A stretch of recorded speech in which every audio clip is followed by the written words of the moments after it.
अब हम लोग चैप्टर नंबर 9 स्टार्ट करते हैं। ये रहा हम लोग के पास चैप्टर नंबर 9। ये क्या दे रखा हुआ है, कौन सा चैप्टर है? तो ये है नॉन बैंकिंग फाइनेंशियल कंपनीज।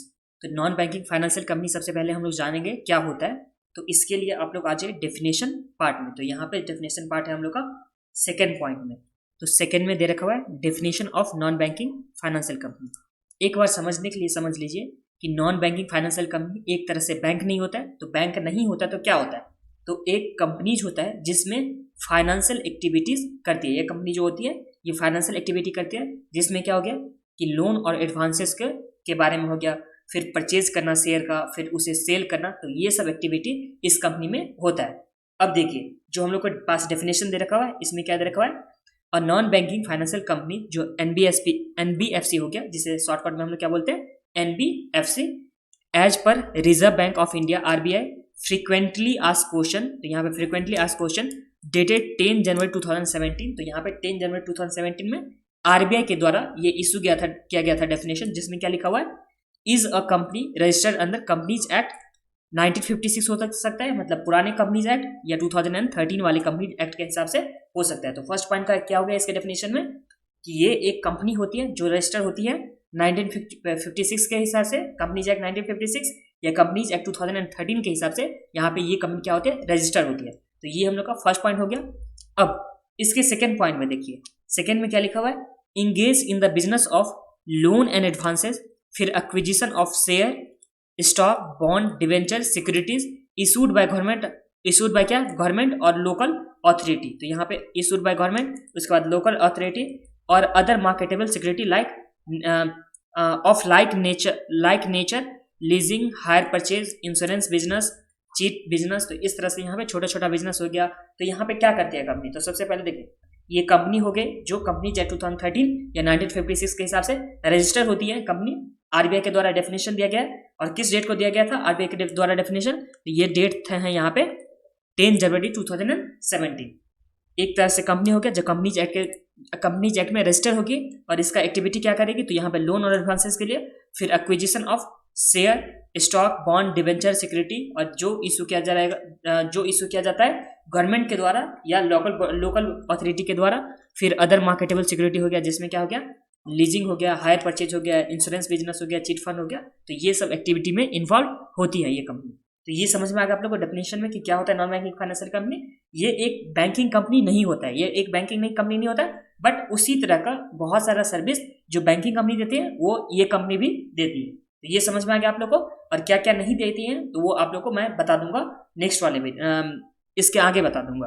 तो चलिए इसके थर्ड पार्ट में क्या दे रखा है डेफिनेशन के थर्ड पार्ट में। तो यहाँ है, but does not include any institution whose principal business is that of agriculture activity। तो जिसमें एग्रीकल्चर एक्टिविटी होगा, जिस बिजनेस में, ये बैंकिंग कंपनी नहीं होगी, एनबीएफसी नहीं होगी, ये नॉन बैंकिंग फाइनेंशियल कंपनी नहीं होगी। फिर इंडस्ट्रियल एक्टिविटी होगा तो वो भी एनबीएफसी नहीं होगी। फिर purchase and sale of any goods, तो यहाँ पे गुड्स पे नहीं होगा।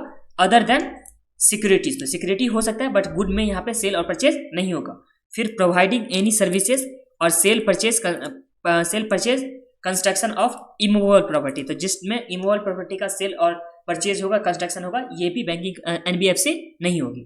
ये रहा एनबीएफसी हम लोग का नहीं होगी। कौन कौन सा एनबीएफसी नहीं होगी? तो सबसे पहले क्या हम लोग का बोला यहाँ पे कि जिसका प्रिंसिपल बिजनेस क्या होना चाहिए, नहीं होना चाहिए, एग्रीकल्चर नहीं होना चाहिए, इंडस्ट्रियल एक्टिविटी नहीं होना चाहिए, फिर purchase and sale of goods नहीं होना चाहिए, सिक्योरिटी हो सकता है, फिर एनी सर्विस नहीं दिया जाना चाहिए, और सेल या परचेज या कंस्ट्रक्शन इमूवेबल प्रॉपर्टी का नहीं होना चाहिए, तभी ये क्या हो गया, तो नॉन बैंकिंग फाइनेंशियल कंपनी होगी। अब देखिए नीचे वाले पार्ट में क्या दे रखा हुआ है, नीचे वाला पार्ट भी पढ़ लेते हैं एक बार।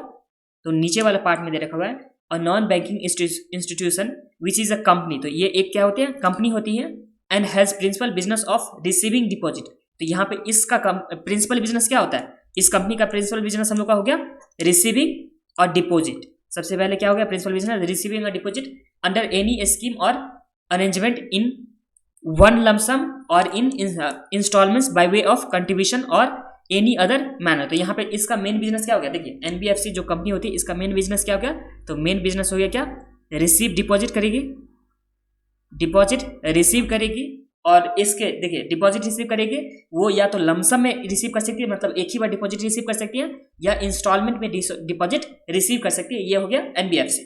फिर it is also also a non banking financial company, फिर इसे क्या बोला, रेसिडरी नॉन बैंकिंग कंपनी, तो इसे रेसिडरी नॉन बैंकिंग कंपनी भी बोला जाता है। तो इसका मेन बिजनेस क्या हो गया, मेन बिजनेस हो गया पैसा जमा लेगी और पैसा देगी लोन के फॉर्म में, तो ये दोनों इसका मेन बिजनेस हो गया किसका, तो नॉन बैंकिंग फाइनेंशियल कंपनी का, और ये एक बैंक नहीं होती है।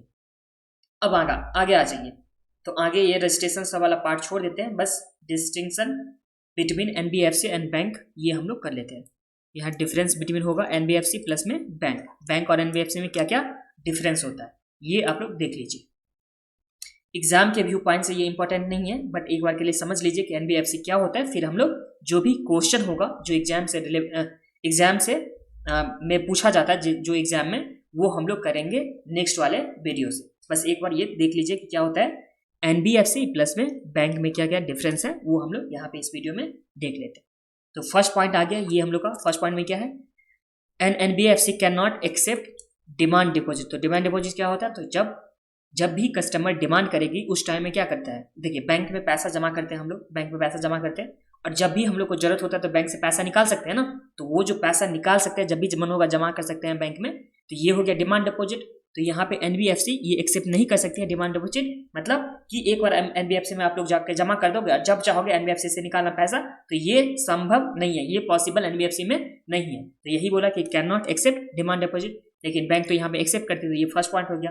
अब सेकंड पॉइंट में देखिए, सेकंड पॉइंट में क्या बोला, NBFC is not the part of NBFC is not a part of the payment and settlement system. तो यहाँ पे पेमेंट एंड सेटलमेंट सिस्टम नहीं होता है, जैसे हम लोग बैंक से ऑनलाइन सेटलमेंट कर सकते हैं, या बैंक से बोल देंगे कि हाँ उसको पेमेंट कर दो, जैसे एलआईसी को पेमेंट कर दो, या कुछ भी ऐसे पेमेंट करते हैं ना बैंक के लिए, तो ये एक पेमेंट सिस्टम नहीं है। NBFC is not the part of payment and settlement system, ये एनबीएफसी नहीं होता है, ये सिर्फ और सिर्फ बैंक ही होता है। फिर आगे क्या बोला, NBFC can not issue cheques drawn on itself. तो यहाँ पे एनबीएफसी कोई चेक इशू नहीं कर सकती है, तो ये थर्ड डिफरेंस हो गया कि एनबीएफसी चेक इशू नहीं कर सकते हैं, बट बैंक इशू कर सकते हैं। फोर्थ पॉइंट में क्या है, deposit insurance facility and deposit insurance and credit guarantee corporation DICGC। तो यहाँ पे DICGC is not available in NBFC deposit. तो पहले जान लेते हैं कि DICGC क्या होता है। तो DICGC क्या हो गया कि एक बार हम लोग जैसे बैंक में पैसा जमा करते हैं तो उसमें कुछ एक लिमिट होता है, अभी के लिए लिमिट है 5 लाख।